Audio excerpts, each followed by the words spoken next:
Hello everyone and welcome to One Question, One Answer. Today we're going to talk about the global warming and more precisely about one of its consequences, the rising sea level. But first of all, what is global warming?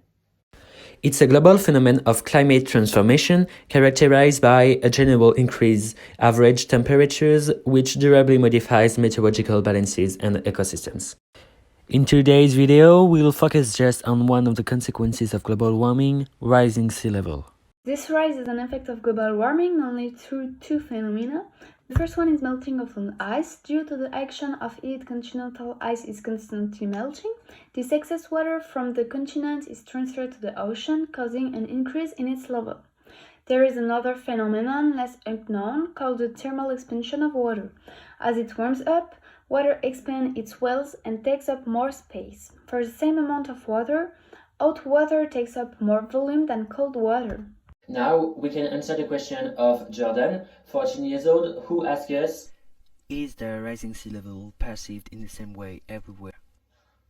To answer this question, we will first see the Antarctic situation. The Antarctic is one of the places which is most impacted by global warming. The melting of Antarctic ice is about to become the main reason responsible for the rise in sea levels ahead of the thermal expansion of the oceans. Antarctica loses more than 2,000 billion tons of ice every year. This terrible melting of the ice increases the number of climate refugees, the loss of habitat for the few local population, but especially the loss of habitat for the penguins, icons of the continent. About 12 million penguins reside in the relatively mild conditions of the Antarctic Peninsula. The region attracts millions of birds. This melting ice puts their survival in question. What a shame for penguins! Let's move to the Kiribati Islands, where the rising sea level is perceived in a tragic way.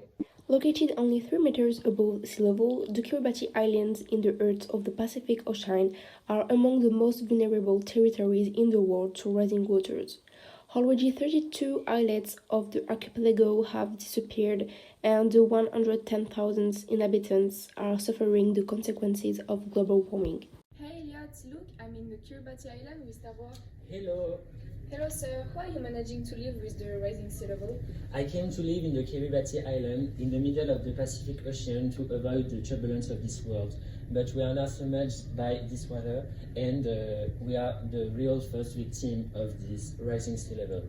Do you intend to leave soon? I would prefer to stay on my island with all my family, but it will no longer be possible. The most pessimistic forecast predict a total disappearance of the island in 20 to 30 years. To face the problem, President Tong had already purchased in 2013 for 2,400 hectares of land in Fiji to relocate its population by 2050. Let's move now to France, where the rising sea level is a vital issue, but also an economic issue. France has a total of 5,850 kilometers of coastline. Forecasts shows that Calais and its surroundings will be underwater, as well as the Gironde estuary or the Camargue, which is a natural region with many animals. But this rise in sea level in France is not only a social problem, but also an economic problem. Many places that characterize the French economy are affected by this phenomenon. The beaches, for example, are beginning to disappear little by little, which causes a real problem for tourism. Following these places all around the world, we were able to observe and understand that the rising sea level is not perceived everywhere in the same way, with different stakes each time.